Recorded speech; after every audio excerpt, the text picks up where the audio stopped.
questions really fast. I put your phone on the floor right there. That is your phone, right? Thank you guys so much for helping me with this. So, yeah, I just had this idea that it'd be really interesting to hear different people's perspectives on what acro means to them and acro in community. So, thank you. Appreciate it. This is Bonnie and Steph. Bonnie is a teacher from LA and Steph is from Sydney.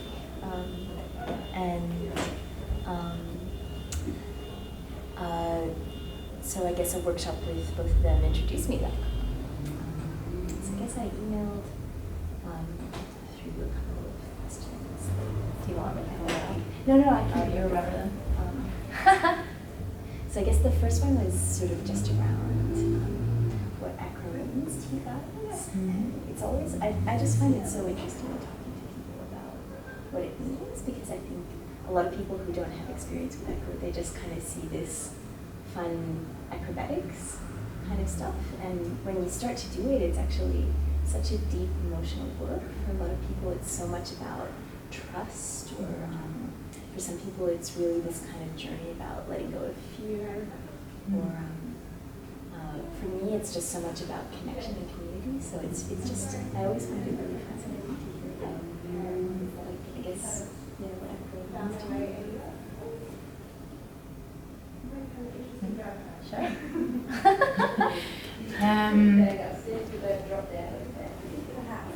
I remember the first time that I was flown by someone in a therapeutics immersion, and I think it turned the whole world upside down, and it completely changed my perspective to a lot of things. And the journey started back then, and it's never stopped. So to me, acro, in a world where we're very individualistic and doing our own things, I think acro yoga is a really nice,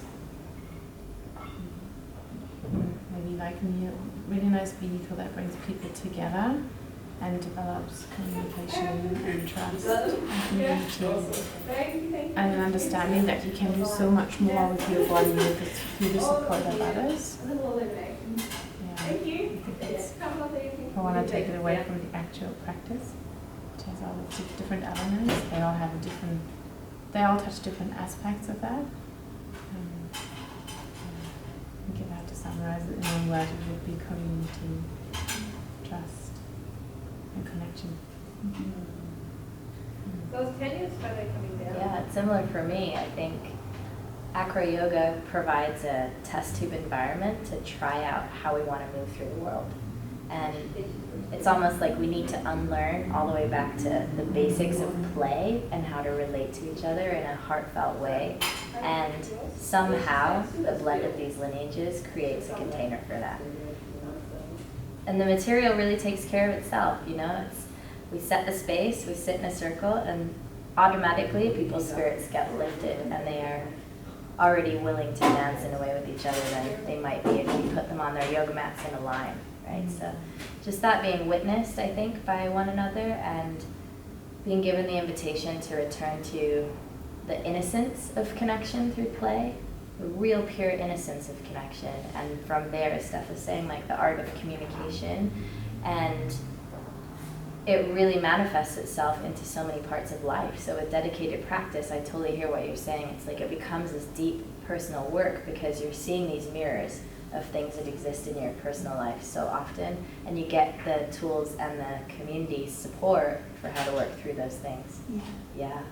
What I find so beautiful is how little it can take to just unleash people into these playful, innocent creatures, and I just, people are so hungry for it. I mean, if you look at what we're doing in life, right? If you look at kids, they still have that innocence, they still have that play, and then we are educated in a way of, because we are living in close communities, we have certain rules and how much we touch and in what form we communicate, and we live in a society where we don't touch a lot, and where we don't communicate exactly what we're saying, and where we have certain rules around whom we would embrace and hug and and share in bits and pieces of ourselves with, and most of our lives are quite serious. I'm not saying that people are serious, but the world that we live in is quite, everything has its right space and place and its right behavior that goes with it. Even in yoga. Even in yoga. It's Yeah. your map and your direction, and this is how you do a pose. Mm-hmm. And I think acro takes a little bit of that away and doesn't care so much about where you come from and how you've behaved before, and cares more about just finding a way to communicate through body work.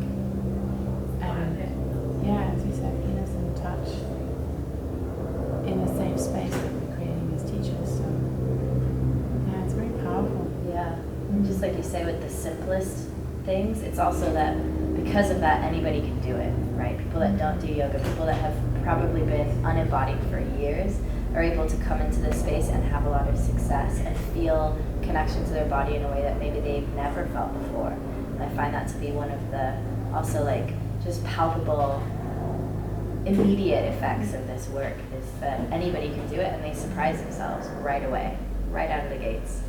Yeah, it's super fun. You mentioned the three lineages coming together for like this framework, and that's something that really fascinates me about acro, is the way that in some ways it's so new, and I was actually surprised when I started doing acro and I started going on the internet and researching it. I was like, this thing is only 7 years old. Yep. Yeah. But then in other ways it's so ancient, because yoga and Thai massage and acrobatics all have such, they had their own stories and they had their own long histories, and I'm just really fascinated about how that works. And in some ways, sometimes when I try to describe acro to people, I say, well, it's a combination of Thai massage and yoga and acrobatics. And they say, how does that work? They're all so different. So I guess, like, how does it work, and how? Yeah, it's new in the sense that Acro Yoga as an organization just had its 10th birthday. And when you think about yoga being 5,000 years old, Thai massage being 4,000 years old, acrobatics being, I mean, I don't know if there's been a number put on it, but I think people have been playing with acrobatics for just as long. Mm-hmm. And we think acro yoga is new in this name, but even there's videos of Krishnamacharya.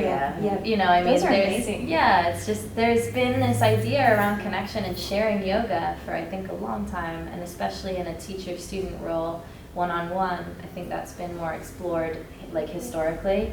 And I think in terms of current day, acro yoga as the kind of company that we're representing and the practice that's been emerging, it's really about the heart focus. You know, I think that what makes this unique in terms of the blending of these three lineages is that we're coming at it from the same perspective for each of them, which is sensitivity, deep listening, holding space for one another, and clear communication. It's really easy to get into an acrobatics practice and have it feel really fiery and really aggressive and like very strong communication, and then think, oh, well, the polar opposite of that is therapeutics. That's where I relax, that's where I'm sensitive, that's where I'm listening.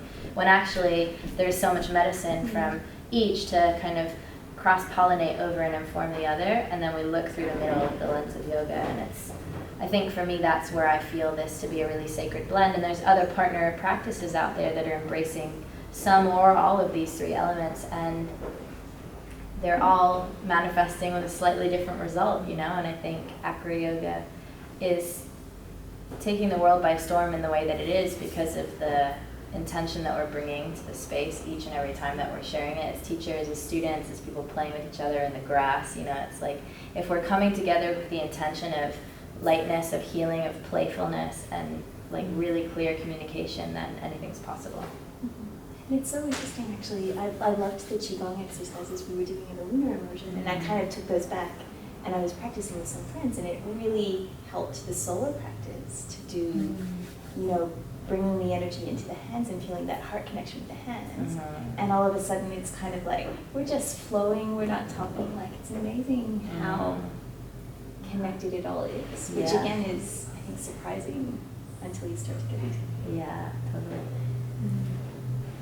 To me, the practices really complement each other in body work, because you're using yoga to warm up the body and to open for a lot of positions that we need in acrobatics, right? And in Thai massage. And then when we fly, it's usually it's the base. There are clear roles about who's doing what and who's guiding what and that is usually driven by the base. But everything is about being strong and tight and really clear in their body. If you then combine that with Thai massage, that gives that back to the base in a very loving way, and it lets people finish with a really soft connection and touch. And you're right, it's really hard to separate those three things, because even as an acrobatic base, the first quality is sensitivity for me and receptivity. You will find very different acrobalance techniques when you go into an acrobatic school, and a very different way of breaking things down. And I think the one reason why acro yoga is so accessible to everybody is because we're trying to break it down into very digestible pieces that are manageable. And we're using yogic communication more than acrobatics language. So good. Acro yoga is new, it's even newer in Canberra, and I guess Canberra is a really interesting example of kind of like community building around acro, because unlike a yoga practice, you can do yoga by yourself, and it's, the deepest yoga practice is alone. But for acro yoga, you can't do it alone. No. And so what I found was that I loved acro yoga so much, and I was kind of like, well, there isn't a community, so I need to build one so I can do it. Totally. And it's just been so interesting to watch that and just see how communities form and come together around this. And I imagine it's been a similar story in cities like, obviously bigger cities like Sydney and Melbourne have a lot more people practicing. What have you observed about how communities grow around acro, and is there some kind of pattern that you see happening again and again, or are different cities different? It's interesting observations. Here in Australia, I was part of building all three communities in Sydney, Canberra, and Melbourne to a lesser extent, and every city has been different. In general, the idea is the same. If you go and you take a class, or you buy a manual online, and you find some connection, you find a crazy video on YouTube and say, let's try that with some friends. And you have a certain spark and inspire that in a small circle, and from there it just keeps growing. But the way how those communities interact and build is so different. I think here in Canberra, the community has been really strong, and people have been building that by themselves without a local teacher, which I find quite fascinating. Whereas in Sydney, it's a bigger city, and we have different teachers in the city and have different teachers traveling through. So we have different pockets that all establish their little communities that sometimes come together, but very often are quite separate. And Melbourne has been very similar to Canberra, but has grown much faster. So it's Faster than Canberra. Yeah. It's probably as big as Sydney. Yeah. Very different. Yeah. I don't know, what have you seen overseas? Yeah, it's a little different in the States because it's been more of the home, right? It's just inherently newer in Australia. It's been here for a lot less years than it's been being shared in the US and even in Europe. So I think you guys are seeing the seeds that are starting to be tended, and nurtured. And in the States, it's a little bit more established. But no matter, I've gone to communities where there's a really strong established community, and also to places where they've never heard or seen of acro yoga before, many, many times both. I also built a community from nothing in Boston to now where there's, after the next teacher training, there'll be 15 teachers in the city, and they're like completely in charge of themselves, setting up jams. Just so much initiative at this point. And I think 3 is the smallest community, right? 3 people, a base, a flyer, and a spotter, and rotating. And so it can start as small as that, and flying as many people as possible, hosting jams, using spotters for everything so that everyone has an incredible experience of success, and having the gift of teacher cycling through. It's like when you get those little pockets of inspiration and nuggets, like you're saying, you know, bringing something back from the lunar immersion, taking that idea into your practice with your friends, then launches that into a different place, and then something else is a catalyst to somewhere else. And it's like attracts like. So when you're really open and excited about it, other people that are really excited come in and join and co-create. And the more people that come from the passionate place that you're coming from, of building community and then going on the steps to being able to really service the community as a teacher, it really just sets the foundation for things to grow more and more and more. You know, it's like coming here and on this evening having a room full of people where probably at least 11 or 12 had never tried acro before, and they all had an amazing experience and a lot of success, and then all of a sudden there's 12 more people on your Facebook page that might come to a jam, you know. And it's like, it's literally as easy as that. One class has 10 more people, one class 10 more people, 20 more people, 5 more people, you know, and all of a sudden there's a huge community that's looking for more. And I found, especially on the East Coast when I was building the Boston community, it was really imperative for me to continue to offer foundational material in lots of different places to hook new people in, not to have them feel overwhelmed by seeing crazy things right away first time they try it, but finding that kind of like foundational, really strong success. So that was my experience of building from scratch. And yeah, once there's ongoing classes in a community, it just really keeps feeding the jams, keeps feeding the playtime. You'll get that cycling through of new students, and then have the pool to be able to offer advanced material. And yeah, so just consistency, dedication from people like yourself who are really willing to go out of their way to set things up and to create space for people to come together. That's really the beginning. That's kind of tending the garden. Yeah. Do you have any other advice you can think of?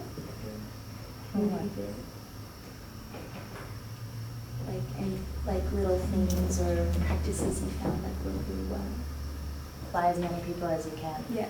Well, I do that. Just about to say, I flew anyone that I could get my hands on. Me too. And then create a little army of yous that fly anyone they come across. Yeah. And have something that you can direct people with. Like make a little postcard or a business card that says, you know, Acro Yoga in Canberra, I have the Facebook